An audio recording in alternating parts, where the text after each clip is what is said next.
பரிசுத்த நாமத்திற்கு சோத்திரம் உண்டாவதாக. தலை தாழ்த்தி ஜெபிப்போம். எங்களை நேசிக்கிற எங்கள் அன்பின் தகப்பனே, இந்த நாளுக்காக நாங்கள் நன்றியோடு உம்மை துதிக்கிறோம், உம்மை ஸ்தோத்தரிக்கிறோம். கர்த்தாவே, ஆண்டவரே, இந்த நாள் எங்களுக்கு விசேஷமான ஒரு நாளாக இருக்கத்தக்கதாக நீர் கிருபை செய்யும் அப்பா.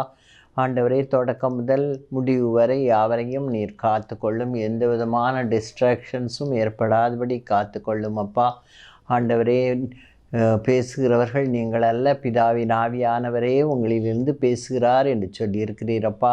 நீர் பேசும், நாங்கள் கேட்கிறோம். உம்முடைய வார்த்தை என்னும் மன்னாவினால் அடியாளை நிரப்பி நீர் வெளிப்படும் கர்த்தாவே. ஆண்டவரே, உம்முடைய வார்த்தைகள் ஒன்றும் வெறுமனே திரும்புவதில்லை என்று சொல்லியிருக்கிறீர். நீர் பேசுகிறதை நாங்கள் கேட்கட்டும். இயேசுவின் இன்ப நாமத்தில் கெஞ்சி மன்றாடுகிறோம் பரம தகப்பனே, ஆமீன். இன்றைக்கு நான் எடுத்துக்கொண்ட தலைப்பு திறக்கும் தேவன்.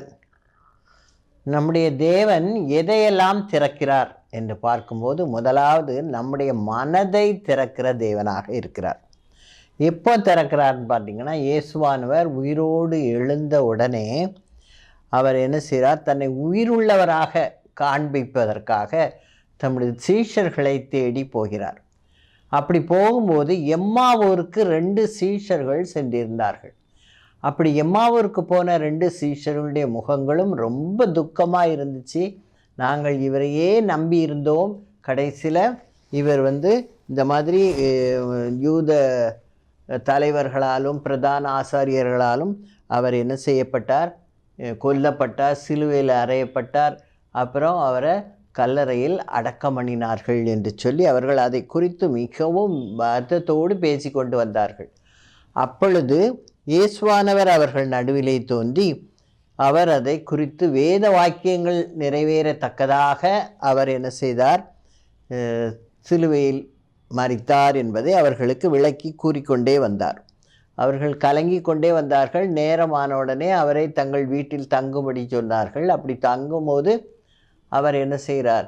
அவர்களோடு இருக்கும்போது அவர்களுக்கு முன்பாக அப்பம் பரிமாறப்படுகிறது. அவர் அப்பத்தை பிட்கையில் அவரை இயேசு என்று அவர்கள் கண்டு கொண்டார்கள். அப்பொழுது அவர்களுடைய கண்கள் திறக்கப்பட்டு அவரை இயேசு என்று கண்டு கொண்டார்கள். உடனே இயேசுவானவர் என்ன செய்கிறார்? அவர்களுக்கு வேத வாக்கியம் நிறைவேறத்தக்கதாக அவர் உயிரோடு எழுந்தார் என்பதை அவர்கள் விசுவாசித்தார்கள். அப்படி அவர்கள் அன்றைக்கு நடந்த நிகழ்ச்சியை தங்கள் மற்ற சீஷர்களோடு பேசி கொண்டு இருக்கையில் இயேசுவானவர் அந்த இடத்திலையும் அவர்கள் நடுவிலே வந்துவிட்டார். வந்து அவர்களுக்கு சமாதானம் என்று சொன்னார். உடனே அவங்க எல்லாரும் பயந்துருவாங்க இயேசுவை பார்த்த உடனே. இயேசுன்னு தெரியுது, ஆனால் அவங்களுக்கு என்ன செய்ய முடியல? அவர் உயிரோடு எழும்பி வந்திருக்காருன்னு சொல்லி அவங்களால் அதை ஏற்றுக்கொள்ள முடியல. இது ஏதோ ஒரு ஆவி என்று சொல்லி அவர்கள் பயந்தார்களாம். இது லூக்கா 24ஆம் அதிகாரம் 36லேருந்து நம்ம பார்த்தோன்னா, இயேசு தாமே அவர்கள் நடுவிலே நின்று உங்களுக்கு சமாதானம் என்றார். அவர்கள் கலங்கி பயந்து ஒரு ஆவியை காண்கிறதாக நினைத்தார்கள். அப்போ இயேசுவானவர் அவர்கள் கலக்கத்தை பார்த்து, நீங்கள் கலங்க வேண்டாம், ஒரு ஆவிக்கு கைகளும் கால்களும் சதை இப்படி எல்லாம் மாம்சம் எல்லாம் இருக்குமா? தொட்டு பாருங்கள், என்னை பக்கத்தில் என்னை தொட்டு பாருங்கள். என் கைகளையும் கால்களையும் அவர்களுக்கு காண்பித்தார். அவர் கையிலையும் காலிலையும் என்ன இருந்துச்சு? அந்த தழும்புகள் இருக்குது, அதையெல்லாம் காண்பிக்கிறார். அவங்க அதை பார்த்த உடனே சந்தோஷத்தினால அதை விசுவாசிக்கவும் முடியல, ஆச்சரியம் தாங்க முடியல, அப்படி பார்க்குறாங்க. அப்போ ஆண்டவர் வேத வாக்கியம் நிறைவேறத்தக்கதாக நான் உயிரோடு எழுந்தேன் 3ஆவது நாள். ஏற்கனவே அவர் சொல்லியிருந்தார், ஆனால் அந்த சீஷர்களால் அதை கிரகிக்க முடியலை. உடனே ஆண்டவர், நான் உயிரோடு இருக்கிறேன், நானும் சாதாரணமாக உங்களைப் போல ஒரு மனிதனாக வந்திருக்கிறேன் இப்பொழுது அப்படின்னு சொல்லி அவர் என்ன சொல்கிறார்? எனக்கு ஏதாவது சாப்பிட இருக்கா அப்படின்னு கேட்குறார். உடனே அவங்கக்கிட்ட இருந்தது எனது ஒரு பொரித்த மீன் துண்டங்களும் தேன் துணிக்கைகளும் இருந்துச்சு. அதை கொடுக்குறாங்க. அதை அவர்களுக்கு முன்பாக வாங்கி அவர்களுக்கு முன்பாக என்ன செய்தார்? புசிக்கிறார். லூக்கா 24:44 அவர்களை நோக்கி, மோசேயின் நியாயப்பிரமாணத்திலும் தீர்க்கதரிசிகளின் ஆகமங்களிலும் சங்கீதங்களிலும் என்னை குறித்து எழுதியிருக்கிறவைகளை எல்லாம் நிறைவேற வேண்டியதென்று நான் உங்களோடு இருந்தபோது உங்களுக்கு சொல்லி கொண்டு வந்த விசேஷங்கள் இவைகளே. அப்புறம் அப்பொழுது வேத வாக்கியங்களை அறிந்து கொள்ளும்படி அவர்களுடைய மனதை அவர் திறந்தார். அவர்கள் மனம் அப்போ தான் திறக்குது. ஆமாம், ஆண்டவர் சொன்னபடி என்ன செய்துட்டார், 3ஆவது நாள் உயிரோடு எழும்பிட்டார, நமக்கு அதை கண்டுகொள்ள முடியலையே அப்படின்னு சொல்லி அவங்க அப்போ தான் என்ன செய்கிறாங்க, ஆண்டவரை நம்புகிறாங்க. இவர் உயிரோடு எழும்பிட்டார் உண்மையிலேயே அப்படின்னு சொல்லி சீஷர்கள் அந்த வேளையில் அவர் சொன்னதை என்ன செய்து கொண்டார்கள், ஏற்றுக்கொண்டார்கள். வேதாகமத்தில் எதிலெல்லாம் இருக்குதுன்னு நம்ம பார்த்தோன்னா, ஏசாயா 53 1 முதல் 12 வசனங்கள்லேயும் ஃபுல்லாக அவர் பாடுபடுகிறதை குறித்து சொல்லப்பட்டிருக்குது. எல்லாருக்கும் தெரிந்த வசனங்கள் தான் இல்லையா. அக்கிரமக்காரர் ஒருவராக எண்ணப்பட்டார், நமக்காக நொறுக்கப்பட்டார் அப்படின்னு சொல்லி நிறைய சொல்லப்பட்டிருக்கு. நம்ம எல்லாரும் ஆடுகளைப் போல வழி தப்பி திரிந்து அவனவன் தந்தன் வழியிலே போனோம், கர்த்தரோ நம்ம எல்லாருடைய அக்கிரமத்தையும் அவர் மேல் விழப்பண்ணி அவர் நெருக்கப்பட்டும் ஒடுக்கப்பட்டும் இருந்தார், ஆனாலும் தம்முடைய வாயை அவர் என்ன செய்யலை, திறக்கவில்லை. அப்படி அமைதியாக இருந்துட்டார். அவர் அடித்து துப்பி, அவர் எவ்வளோ பெரிய தேவாதி தேவன், ஆனாலும் தான் சிலுவையில் அறை மட்டும் தன்னை என்ன செய்கிறார், அப்படியே தாழ்த்திட்டார், ஒப்பு கொடுத்துட்டார். நமக்காக, நம்முடைய பாவங்களுக்காக அவர் தம்முடைய இரத்தத்தை என்ன செய்கிறார், சிந்தினார். இதெல்லாம் வேதாகமத்திலே முன்பே சொல்லப்பட்டிருக்கு. ஏசாயாவில் சொல்லப்பட்டிருக்கிறது. சங்கீதம் 22 என் தேவனே என் தேவனே ஏன் என்னை கைவிட்டீர் என்ற வசனம்லாம் அங்கே தான் இருக்குது. அப்படி ஆண்டவர் முதல்ல எல்லாவற்றையும் என்ன செய்து விட்டார், நமக்கு சொல்லி விட்டார். அந்த வேத வாக்கியங்கள் எல்லாம் நிறைவேறத்தக்கதாகத்தான் இந்த நாளில் என்ன நடக்குது, ஆண்டவர் அவர்களுக்கு தன்னை வெளிப்படுத்தி தான் உயிரோடு இருக்கிறவராக அவர்களுக்கு காண்பிக்கிறார். காண்பித்த பிறகு அவர்கள் 46ஆம் வசனம், எழுதியிருக்கிறபடி கிறிஸ்து பாடுபடவும் 3ஆம் நாளில் மரித்தோர்ந்து எழுந்திருக்கவும் வேண்டியதாக இருந்தது. அதனால் நீங்கள் இப்போ என்ன செய்யணும், எல்லாருக்கும் போய் மனம் திரும்புதலையும் பாவ மன்னிப்பையும் குறித்து எருசலேம் தொடங்கி எல்லா இடமும் நீங்கள் பிரசங்கிக்கணும். நீங்கள் இவைகளுக்கு சாட்சிகளாக இருக்கிறீர்கள். ஆண்டவர் என்ன சொல்கிறார், நீங்கள் காத்திருங்க, பரிசுத்த ஆவியை உங்களுக்கு கொடுப்பார். எனக்குள் இருக்கிற அந்த பரிசுத்த ஆவியை அவர் உங்களுக்கு, பிதாவானவர் உங்களுக்கு என்னிடத்தில் வாக்கு பண்ணி இருக்கிறார், அதை உங்களுக்கு என்ன செய்வார், தருவார் அப்படின்னு சொல்லி காத்திருக்கும்படி கர்த்தர் சொல்கிறார். இதெல்லாம் சொன்ன உடனே அவர்கள் மனதை கர்த்தர் என்ன செய்தார், திறந்தார் என்று சொல்லப்பட்டிருக்கிறது. அடுத்தாப்புல அவர் எதை திறந்தாருன்னா, வாயை திறந்தார். யாருடைய வாயை திறந்தார்னு பார்க்கும்போது அதிசயமாக இருக்குது. இஸ்ரவேலை சபிக்கும்படியாக பேலேயாமுக்கு பணம் கொடுத்தா அவன் தீர்க்கதரிசி, அவன் சபிச்சான்னா அங்கே சாபமாயிரும். அதனால் பாலாக் என்ற ராஜா என்ன செஞ்சான், அவனை கூட்டிகிட்டு வர சொல்கிறான். தன்னுடைய கூலி ஆட்களை அனுப்பி அவனை என்ன செய்கிறான், கூப்பிட்டு வர சொல்கிறான். கூட்டிகிட்டு வந்து இஸ்ரவேலை சபிக்கும்படி கூட்டிகிட்டு வரான். அவன் அப்படி கூட்டிகிட்டு வரும்போது அவன் கழுதையில் வரும்போது அந்த கழுதை என்ன செய்யுது, ஓரமாக செவரோடு போய் அப்படியே நைக்குது அவன் காலை. உடனே அவன் என்னடா இது இப்படி செய்யுதே அப்படின்னு சொல்லி அவன் என்ன செய்கிறானா, அதை அடிக்கிறான். எண்ணாகமம் 22:23 கர்த்தருடைய தூதனானவர் உருவின பட்டயத்தை தம்முடைய கையிலே பிடித்து கொண்டு வழியிலே நிற்கிறதை கழுதைக்கு தெரியுது. ஆனால் யாருக்கு தெரியல, பிலேயாமுக்கு தெரியல. வழியை விட்டு வயலிலே விலகி போயிடுச்சு. கழுதையை வழியில் திருப்ப பிலேயாம் அதை அடித்தான். கர்த்தருடைய தூதனானவர் இருபுறத்திலும் சுவர் வைத்திருந்த திராட்சை தோட்டங்களின் பாதையிலே போய் நின்றார். கழுதை கர்த்தருடைய தூதனை கண்டு சுவர் ஓரமாய் ஒதுங்கி பிலேயாமின் காலை சுவரோடு நெருக்கிற்று. திரும்பவும் அதை அடித்தான். அப்பொழுது கர்த்தருடைய தூதன் அப்புறம் போய் வலதுபுறம் இடதுபுறம் விலக வழியில்லாத இடுக்கமான இடத்திலே நின்றார். கழுதை கர்த்தருடைய தூதனை கண்டு பிலேயாமின் கீழ் படுத்து கொண்டது. உடனே அவனுக்கு ரொம்ப கோவம்ச்சு. உடனே பிலேயாம் என்ன செய்கிறான், கழுதையை 3 தடவை அடிச்சிட்டான். முதல்ல வயலுக்குள்ளே இறங்கி போச்சுன்னு சொல்லி அதை மேலே ஏற்றுறதுக்கு ஒரு அடி அடிக்கிறான். அதுக்கப்புறம் சுவர் பக்கத்தில் போய் அந்த பாதை வழியாக போகுதுன்னு சொல்லி அப்போ ஒருக்கா அடிக்கான். அதுக்கப்புறம் அது என்ன செய்யுது, நான் போக முடியாதுன்னு சொல்லிட்டு பிலேயாம் மேலே வச்சுருந்தாலும் அது என்ன செஞ்சுக்கிட்டு படுத்துட்டு நடக்க மாட்டேன்ட்டு. உடனே அவன் கழுதையை அடிக்கிறான். அப்போ கர்த்தர் கழுதையின் வாயை திறக்கிறார். எதையாவது கொண்டாகிலும் மனுஷனை என்ன செய்கிறார்? திருப்புறார். கழுதையின் வாயை திறந்தார். 22 22 28 பார்த்தீங்கன்னா, கர்த்தர் கழுதையின் வாயை திறந்தார். அது பிலேயாமை பார்த்து, நீர் என்னை இப்பொழுது 3 தரம் அடிக்கும்படிக்கு நான் உமக்கு என்ன செய்தேன் என்றது. அப்பொழுது பிலேயாம் ஆச்சரியப்பட்டு கழுதையை பார்க்கலாம். நீ என்னை பரியாசம் பண்ணி கொண்டு வருகிறாய், என் கையில் ஒரு பட்டயம் மாத்திரம் இருந்தால் உன்னை கொண்டு போட்டிருப்பேன்னு சொல்கிறான். அப்பொழுது பிலேயாமின் கண்களை திறந்தார். ஆண்டவர் என்ன செய்கிறார்? அப்போ பிலேயாமின் கண்களை திறந்தார். வழியில் நின்று உருவின பட்டயத்தை தம்முடைய கையிலே பிடித்திருக்கிற கர்த்தருடைய தூதனை அவன் கண்டு தலை குனிந்து முகங்குப்புற விழுந்து பணிந்தான். அதை பார்த்த உடனே இதுக்காக தான் இது நம்மளை வழி விலகி செல்லுது, நம்ம என்ன செய்யலை, அதை கவனிக்காமல் அதை அடிச்சிட்டோமேன்னு சொல்லிட்டு தூதனை பார்த்த மாத்திரத்தில் அப்படியே விழுந்து பணிந்து கொண்டான். கர்த்தருடைய தூதனானவர் அவனை நோக்கி, நீ உன் கழுதையை இதனுடைய 3 தரம் அடித்தது என்ன?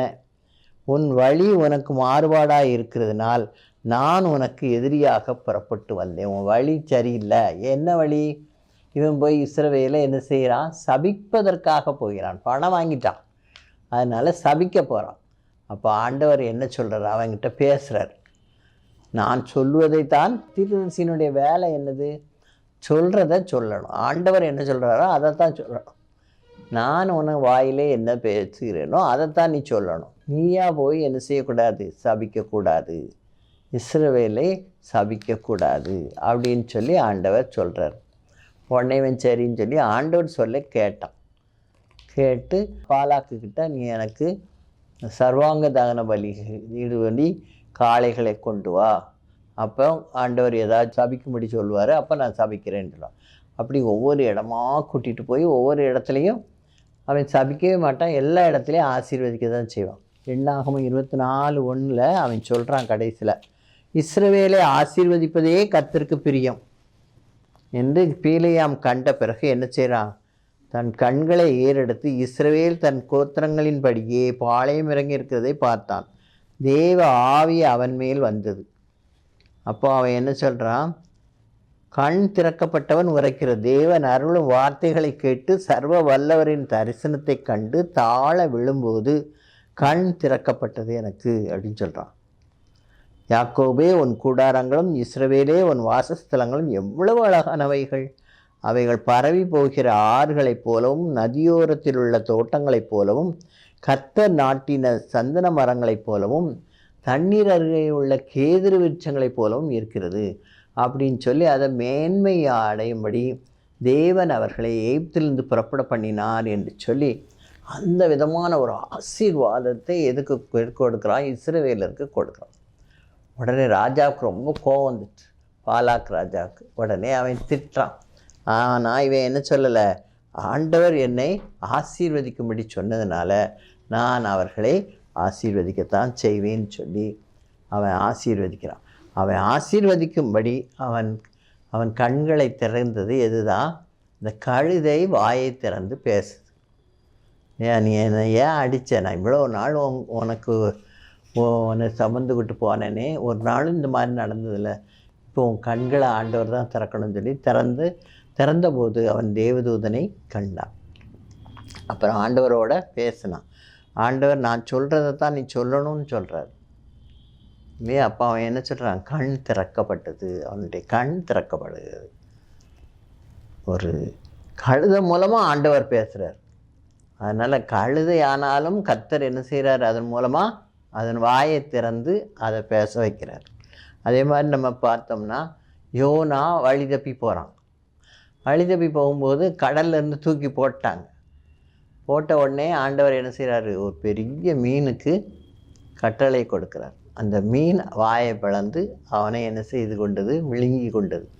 அவன் 3 நாட்கள் மீனின் வயிற்றுக்குள்ளேயே இருந்து 3ஆவது நாள் நினிவேயில் என்ன செய்யப்படுறான்? கரையில் அந்த மீன் அவனை கக்கி விடுகிறது. அவன் வெளியே வந்துட்டான். அப்புறம் ஆண்டவர் சொன்ன காரியத்தை அவன் சொன்னான். 40 நாள் இன்னும் உண்டு. அந்த 40 நாளைக்குள்ளே நினிவே என்ன செய்ய வேணும்? மனம் திரும்பணும். உங்களை பொல்லாத வழிகளை விட்டு திரும்பினா உங்களை ஆண்டவர் அழிக்க மாட்டார்னு சொன்னோம். உடனே எல்லோரும் கீழ்ப்படிந்தாங்க. எல்லாரும் கர்த்தரை நோக்கி பார்த்தார்கள். ராஜாவிலேருந்து சிறிய மிருகங்கள் வரைக்கும் எல்லாமே கர்த்தரை நோக்கி பார்த்ததுனால வாசத்தோடு ரெட்டுடுத்தி சாம்பலில் உட்கார்ந்து கர்த்தரை நோக்கி பார்த்தாங்க. அதனால் கர்த்தர் அவங்கள என்ன செய்யலை? அழிக்கலை. அழிக்கணும்னு சொன்னதை தீங்கி நின்று அவர்களை காப்பாற்றினார். இவ்வாறு மீனின் வாயை திறந்து யோனாவை என்ன செய்தார்? கர்த்தர் காப்பாற்றி நினிவே பட்டணத்தாரை அழிக்காதபடி காத்து கொண்டார். அடுத்தாப்பில் பார்த்தானா கேராகுன்ற இடத்துல உள்ள மனிதர் கர்த்தருக்கு விரோதமாக பாவம் செய்கிறார்கள். அப்படி அவர்கள் பாவம் செய்த பொழுது அவர்களை என்ன செய்ய வேண்டியது இருந்துச்சு? அழிக்க வேண்டியது இருந்துச்சு. உடனே ஆண்டவர் என்ன செய்கிறாருன்னு பாருங்கள். எண்ணாகமம் 16ஆம் அதிகாரம் 31 பாருங்கள். இந்த வார்த்தைகளை எல்லாம் சொல்லி முடித்த உடனே அவர்கள் நின்றிருந்த நிலம் பிளந்தது. பூமி தன் வாயை திறந்து அவர்களையும் அவர்கள் வீடுகளையும் கேராவுக்குரிய எல்லா மனிதரையும் அவர்களுக்கு உண்டான சகல பொருட்களையும் விழுங்கி போட்டது. இப்போ என்ன செஞ்சு? வாயை திறந்து எல்லாரையும் என்ன செஞ்சு போட்டு? பூமி வாயை திறந்து விழுங்கி போட்டது. அது மாதிரி பாதாளத்தில் இறங்கத்தக்கதாக யாவையும் விழுங்கி போட்டது என்று சொல்லப்பட்டிருக்கு. இப்போ ஞானி நீதிமொழிகள் 31:8-9 திக்கற்றவர்களின் நியாயத்துக்காகவும் முன் வாயை திறந்து நீதியாய் நியாயம் தீர்த்து சிறுமையும் எளிமையுமானவனுக்கு நியாயம் செய் என்று கூறியுள்ளார். யார்கிட்ட? சாலமோன் ஞானிகிட்ட. அதனால் அவன் சிறுமையானவர்களுக்கு நியாயம் செய்தான். அதனால் நம்ம வாயை திறந்து அவருடைய வசனங்களை அவர்களுக்கு பிரயோஜனம் உண்டாக நாம் மற்றவர்களுக்கு சொல்லுகிறவர்களாக இருக்க வேண்டும். இதய கதவை திறந்தார். அப்போஸ்தலர் 16:14 பவுலப்போஸ்தலன் பேசி கொண்டிருக்கும் பொழுது, ஓய்வு நாளில் நாங்கள் பட்டணத்துக்கு வெளியே போய் ஆற்றின் அருகே வழக்கமாய் ஜெபம் பண்ணுகிற இடத்தில் உட்கார்ந்து அங்கே கூடி வந்த ஸ்திரீகளுக்கு உபதேசித்தோம். அப்பொழுது தீயத்திரா ஊராளும் இரத்தாம்பரம் விற்கிறவளும் தேவனை வணங்குகிறவளுமாகிய லீதியாள் என்னும் பேருள்ள ஒரு ஸ்திரீ கேட்டு கொண்டிருந்தாள். பவுல் சொல்லியவைகளை கவனிக்கும்படி கர்த்தர் அவள் இருதயத்தை திறந்தருளினாள். பிரசங்கம் பண்ணும்போது நிறைய பேர் தூங்குவாங்க. ஆனால் இந்த தீயத்திரா ஊராள் ஆகிய பெரிய பணக்காரி, இரத்தாம்பரம் விற்கிறவள், அப்படிப்பட்ட ஒரு பெண் ஆண்டவருடைய வார்த்தையை பவுல் பிரசங்கம் பண்ணும் பொழுது மிகவும் கவனமாக கவனித்து தன் இருதயத்தில் இயேசுவை ஏற்றுக்கொண்டாள். அதனால் அவளுடைய இருதயம் திறந்தருளினார். கர்த்தர் அவள் இருதயத்தை என்ன செய்தார்? திறந்தார். அதனால் அவள் என்ன செய்கிறார்? தன் வீட்டில் தங்கி இருக்கும்படி பவுலையும் அவனோடு கூட வந்தவர்களையும் அழைக்கிறாள். 15வது வசனம் பாருங்கள். அவளும் அவள் வீட்டாரும் உடனே என்ன செஞ்சாங்க? ஞானஸ்நானம் பெற்று பின்பு அவள் எங்களை நோக்கி, நீங்கள் என்னை கர்த்தரிடத்தில் விசுவாசம் உள்ளவள் என்று எண்ணினால் என் வீட்டிலே தங்கியிருங்கள் என்று எங்களை வருந்தி கேட்டுக்கொண்டாள். அப்படி அவள் என்ன செய்கிறா? கர்த்தருக்கு பிரியமான ஒரு மகளாக மாறி தான் மட்டுமல்ல தன் குடும்பத்தையும் கர்த்தருக்கு நேராக வழி நடத்துகிறவளாக இருக்கிறார். அவருடைய இருதய கதவை கர்த்தர் திறந்தார். நம்மிடத்திலையும் கர்த்தர் வெளிப்படுத்தல் 3:20 ஆண்டவர் என்ன சொல்கிறார்? கதவை தட்டுகிற தேவனாக இருக்கிறார். இதய கதவை தட்டுகிறார். நம்ம தான் திறக்கணும். இதோ வாசற்படியினின்று தட்டுகிறேன். ஒருவன் என் சத்தத்தை கேட்டு கதவை திறந்தால் அவனிடத்தில் நான் பிரவேசித்து அவனோடே போஜனம் பண்ணுவேன், அவனும் என்னோடே போஜனம் பண்ணுவான். அதனால் நம்ம எப்பவும் கர்த்தருடைய சத்தம் கேட்கிறவர்களாக இருக்கணும். அவர் நம் இதய கதவை என்ன செய்கிற தேவனாக இருக்கிறார்? தட்டுகிற தேவனாக இருக்கிறார்.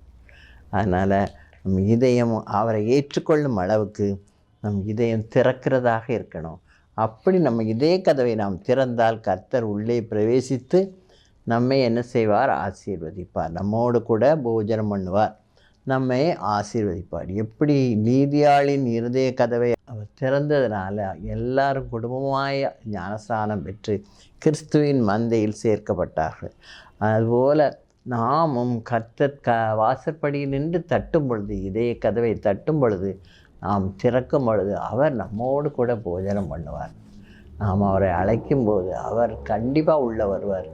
உள்ளே வந்து நம்மோடு கூட வாசம் பண்ணுகிற தேவனாக இருக்கிறார். தேவன் நம்மோடு வாசம் பண்ணினார், எல்லா ஆசீர்வாதங்களும் நமக்கு கிடைக்கும்.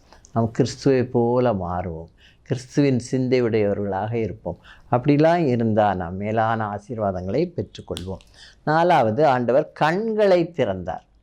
முதலாவது கண்களை திறந்தார் என்று பார்க்கும்போது நமக்கு ஞாபகத்தில் வர்றது ஆகார். 21ஆம் அதிகாரம் 14ஆம் வசனத்திலிருந்து இருக்குது.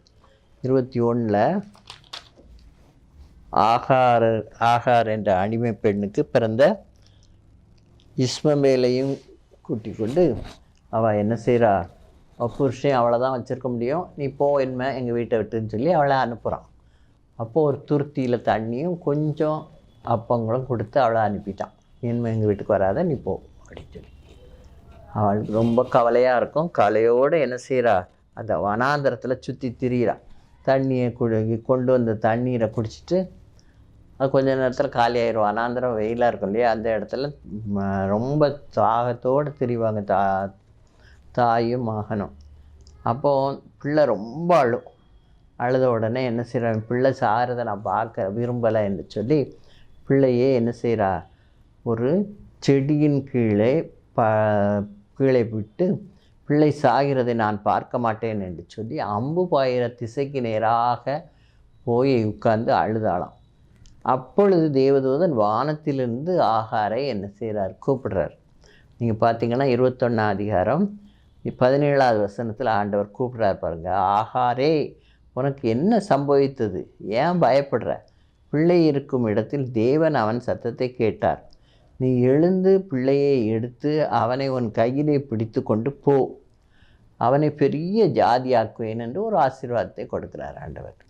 அதுக்கப்புறம் தேவன் அவளுடைய கண்களை திறந்தார். முதலாவது யாருடைய கண்ணை திறக்காரு, ஆகாருடைய கண்ணை திறக்கிறார். ஏன்னா தண்ணி இல்லை கையில், துருத்தியில் தண்ணி காலியாக போயிடுச்சு. ஆண்டவர் ஒரு துறவை காட்டினார். உடனே அவன் அங்கே ஓடி போய் துறவியில் உள்ள தண்ணியை எடுத்து தன்னுடைய துருத்தியிலே ஊற்றி பிள்ளைக்கு குடிக்க கொடுத்தால் தானும் குடித்தார். அதுக்கப்புறம் வனாந்தரத்திலே அவளும் பிள்ளையும் வாழ்ந்தார்கள். பிள்ளை என்ன செய்தான், வனாந்தரத்திலே குடியிருந்து வில் வித்தையிலே வல்லவனானான், துஷ்ட மகனாக வளர்ந்தான். அடுத்தாப்புல யாருடைய கண்களை திறந்தார்னு பார்த்திங்கன்னா, உயிர்த்தெழுந்த போது எம்மாவூர் சீஷர்களோடு செல்லும் பொழுது அவங்க வீட்டில் சாப்பிட உட்காரும் பொழுது அப்பத்தை பிட்கையில் கர்த்தர் அவர்களுடைய கண்களை திறக்கப்பட்டு அவரை அறிந்தார்கள். அடுத்தாப்புல எலிசாவின் வேலைக்காரன் தன் வீட்டை சுற்றி இராணுவம் நிற்கிறதை பார்த்து பயப்படுறான். உடனே அவன்கிட்ட வந்து கேட்குறான் எலிசாக்கிட்ட. உடனே எலிசா என்ன செய்கிறார், ஜெபம் பண்ணுறார் ஆண்டவர்கிட்ட. 2 ராஜாக்கள் 6ஆம் அதிகாரம் 16-17 வரைக்கும், பயப்படாதே, அவர்களோடு இருக்கிறவர்களை பார்க்கிலும் நம்மோடு இருக்கிறவர்கள் அதிகம் என்றான். எலிசா அவனுடைய வேலைக்காரன்கிட்ட சொல்கிறான் ரொம்ப பயந்த உடனே. அப்பொழுது எலிசா விண்ணப்பம் பண்ணி, கர்த்தாவே, இவன் பார்க்கும்படி இவன் கண்களை திறந்தருளும் என்றான். உடனே கர்த்தர் அந்த வேலைக்காரன் கண்களை திறந்தார். ஆகாரன கண்களை திறந்த மாதிரி இந்த வேலைக்காரனுடைய கண்களை கர்த்தர் திறந்தார். அப்படி திறந்தபோது இதோ எலிசாவை சுற்றிலும் அக்னிமயமான குதிரைகளாலும் ரதங்களாலும் அந்த மலை நிறைந்திருக்கிறதை அவன் கண்டான். மலை முழுசும் எப்படி இருக்குது, அக்னிமயமான ரதங்களாலும் குதிரைகளாலும் நிறைந்திருக்கிறதை அவன் கண்டான். அப்போது அவனுக்கு பயமெல்லாம் போயிட்டு, மலைகிட்டே யாரும் வர முடியாது, அந்த அளவுக்கு கர்த்தர் ப்ரொட்டெக்ஷன் கொடுக்குறார். அவர் தம்முடைய பிள்ளைகளை பாதுகாக்க அவர் வல்லவர் என்பதை இந்த வேலைக்காரன் பயந்த பொழுது அவன் கண்களை திறந்து காண்பிக்கிறார். அவர்களோடு இருக்கிறவர்களை பார்க்கிலும் நம்மோடு இருக்கிறவர்கள் அதிகம் என்று எலிசா அவனுக்கு சொல்கிறார். கடைசியாக சிறைச்சாலை கதவுகளை திறந்தார். சிறைச்சாலையில் இருந்தவங்க யாரெல்லான்னு பார்த்தீங்கன்னா, ஒன்று பேதுரு, இன்னொன்று பவுலும் சீலாவும். பேதுரு அடுத்த நாள் அவனை வெட்ட போகிறாங்க, அதனால் அவனை சிறைச்சாலையில் பிடிச்சி வச்சுருக்காரு ஏரோது ராஜா. அவனுக்கு நல்ல காவல்கள், 4 வகையான காவல்களை போட்டு அவனை வச்சுருக்காங்க.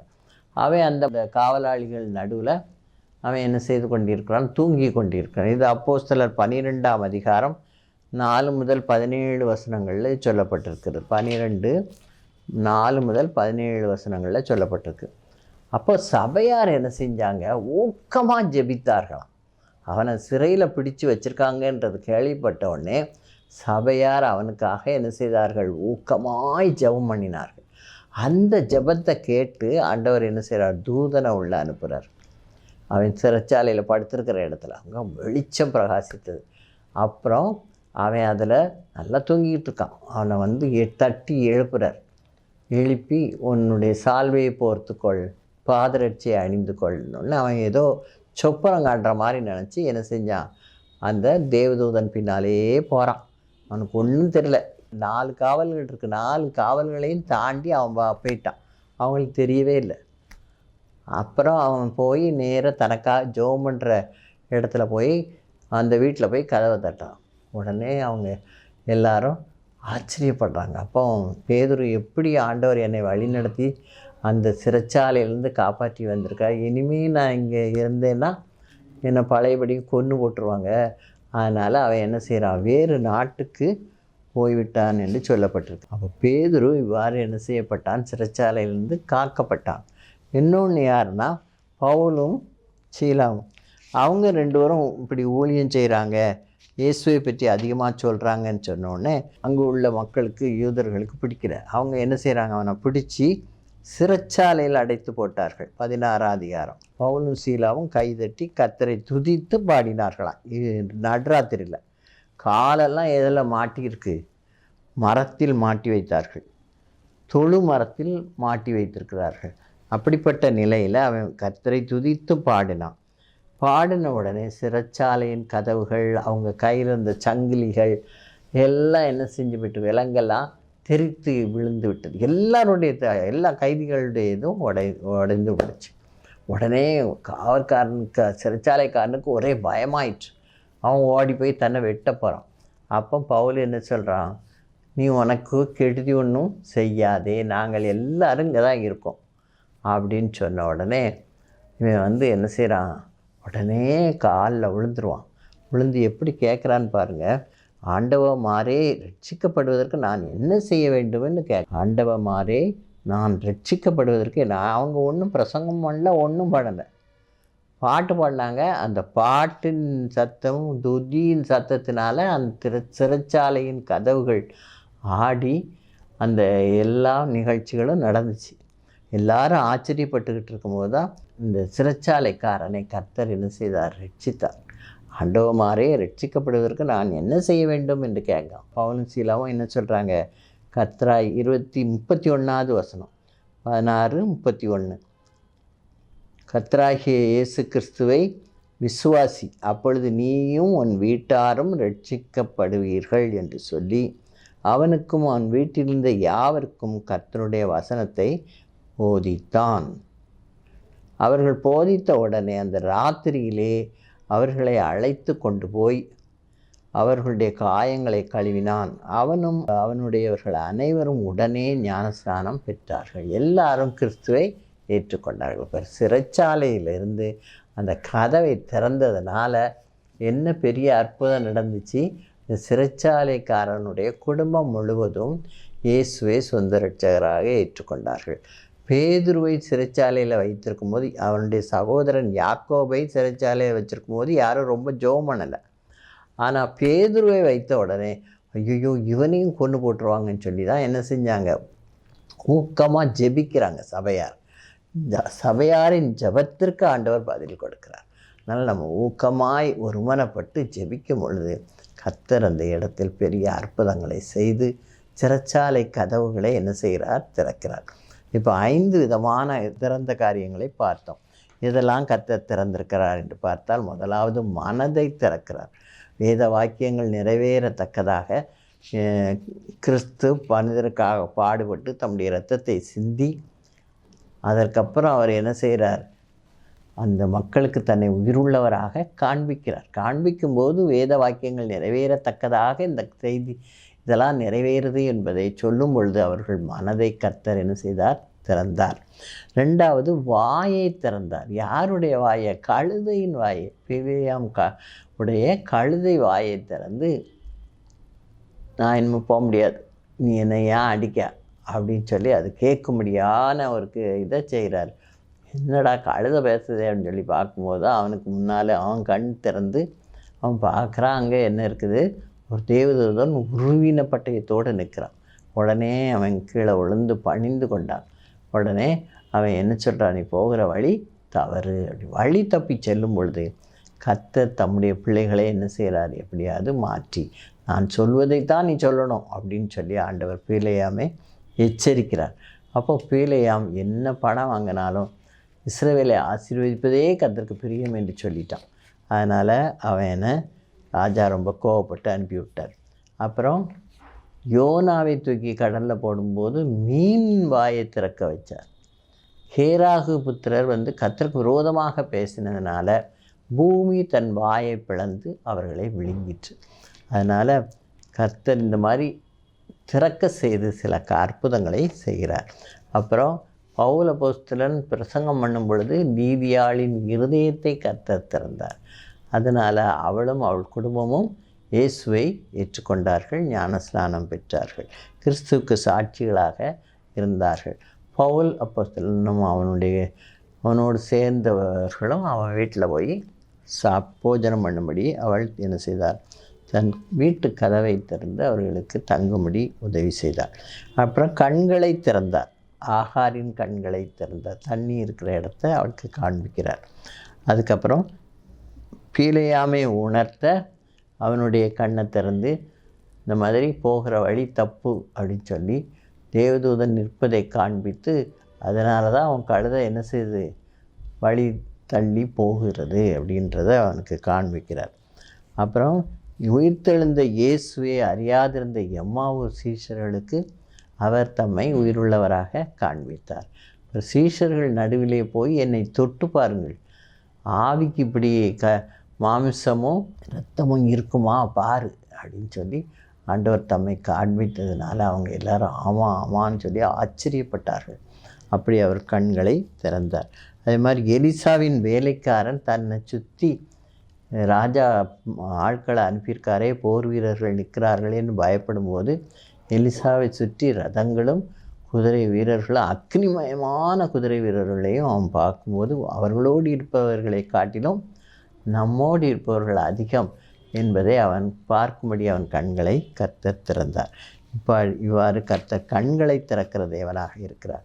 சிறைச்சாலை கதவுகளை திறக்கிற தேவனாக இருக்கிறார். பேதுருவை சிறைச்சாலையில் அடைக்கும்போது சபையார் ஊக்கமாக ஜெபித்தார்கள். அவர்கள் ஜெபத்தை கேட்டு கர்த்தர் பேதுருவை விடுதலையாக்கினார். அப்புறம் பவுலும் சீலாவும் சிறைச்சாலையில் அடைபட்டிருக்கும்பொழுது அவர்கள் கர்த்தரை துதித்து பாடினார்கள். அவர்கள் துதியின் சத்தத்தினால் அந்த சிறைச்சாலை கதவுகள் அதிர்ந்தது. அவர்கள் போட்டிருந்த விலங்குகள் எல்லாம் தெரித்தது. அதனால் அவர்கள் மீட்கப்பட்டார்கள். அதனால் சிறைச்சாலைக்காரன் ஓடி வந்து ஆண்டவரே நாங்கள் ரட்சிக்கப்பட என்ன செய்யணும்னு கேட்குற அளவுக்கு சிறைச்சாலைக்காரன் ரட்சிக்கப்பட்டான். அவன் ரட்சிக்கப்பட்ட பின்பு அவனுடைய குடும்பம் முழுவதும் தெய்வ வசனங்களை கேட்டு அவர்கள் யாவரும் ரட்சிக்கப்பட்டார்கள். இப்படி கர்த்தர் மனதை திறக்கிற தேவனாக இருக்கிறார். நம்முடைய வாயை திறக்கிற தேவனாக இருக்கிறார்.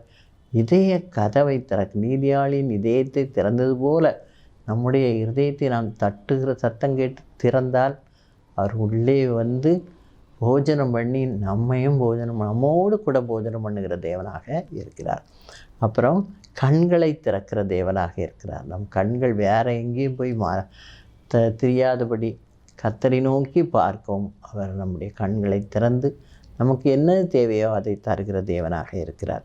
அடுத்தாப்புல சிறைச்சாலை கதவுகளை திறக்கக்கூடிய அளவுக்கு கர்த்தர் பெரிய காரியங்களை செய்வார். ஜபத்தினாலும் துதியினாலும் கர்த்தர் சிறைச்சாலை கதவுகளையும் திறக்க வல்லவராக இருக்கிறார். இதுவரைக்கும் நம்ம திறவுண்ட செயல்களை செய்யக்கூடிய தேவனாக நம்மோடு இருக்கிறார் என்பதை நாம் தியானித்தோம். தலை தாழ்த்தி ஜெபிப்போம். எங்களை நேசிக்கிற எங்கள் அன்பின் தகப்பனே, இந்த வேளைக்காக நாங்கள் நன்றியோடு உம்மை துதிக்கிறோம், உம்மை சோத்தரிக்கிறோம். ஏசப்பா, நீர் பாராட்டின கிருபை பெரிது சுவாமி. ஆண்டவரே, நீர் எதையெல்லாம் திறந்தீர் என்பதை நாங்கள் பார்த்தோம். அப்பா, மனதை திறக்கிற தேவனாக இருக்கிறீர். எங்களுடைய வாய்களை திறக்கிற தேவனாக இருக்கிறீரப்பா. உமக்கு நேராக நாங்கள் எங்களுடைய மனதையும் எங்களுடைய வாயையும் திறந்து உம்மை நோக்கி பார்க்கிறவர்களாய் நாங்கள் இருக்க வேண்டும் அப்பா. கண்களை திறக்கிறவராக இருக்கிறீர். கண்கள் வேறு விதமாய் போய்விடாதபடி எங்களுடைய கண்கள் உண்மையே நோக்கி பார்க்க தேவரீர் எங்களுக்கு கிருபை தருகிறீர். அதற்காக மக்கள் நன்றி செலுத்துகிறோம் அப்பா. அன்பின் தகப்பனே, இயேசப்பா கிருபையாக இறங்கும். சிறைச்சாலை கதவுகள் அடைக்கப்பட்ட போதிலும் ஊக்கமாய் ஜெபிக்கும் பொழுதும் கர்த்தாவை துதிக்கும் பொழுதும் நீர் அந்த இடத்திலே அந்த சிறைச்சாலை கதவுகளை திறந்து அந்த சங்கிலிகள் அறுபட்டு போகும்படி செய்து காவல்களை தாண்டி செல்லும்படியாக பேதுருவுக்கு செய்தீரப்பா. அதுபோல் பவுலும் சீலாவுக்கு நீர் செய்யும் பொழுது அந்த சிறைச்சாலைக்காரன் குடும்பம் முழுவதும் ரட்சிக்கப்படுவதற்கு ஒரு ஏதுகரமாக இருக்க நீர் கிருபை தந்தீரப்பா. ஆண்டவரே, இதுபோல் கர்த்தாவே நாங்கள் எப்பொழுதும் உமக்கு பிரியமானவர்களாய் ஜீவிக்க எங்களுடைய இருதய கதவையும் நீர் திறந்திரளும் சுவாமி. நீ இருதயத்தை தட்டுகிற தேவனாய் இருக்கிறீரப்பா. வாசற்படியின்று நீர் தட்டும் பொழுது நாங்கள் கேட்டு அதை திறந்து உம்மை வாரும் ஐயா இயேசுவே என்று சொல்லி அழைக்கும் பொழுது நீர் உள்ளே வந்து எங்களோடு கூட போஜனம் பண்ணுகிற தேவனாய் இருக்கிறீரப்பா. அதற்காக மக்கள் நன்றி. தொடர்ந்து எங்கள் ஒவ்வொருவரையும் காத்துக்கொள்ளும். கிராஸ் டிவிக்காக ஜெபிக்கிறோம். எல்லாரையும் காத்துக்கொள்ளும். இயேசுவின் இன்ப நாமத்தில் கெஞ்சி மன்றாடுகிறேன் பரம தகப்பனே, ஆமேன். இதுவரைக்கும் நாம் திறக்கும் தேவன் என்ற தலைப்பில் தியானித்தோம். தேவன் தாமே நம்ம ஒவ்வொருவரையும் ஆசீர்வதிப்பாராக. God bless you all.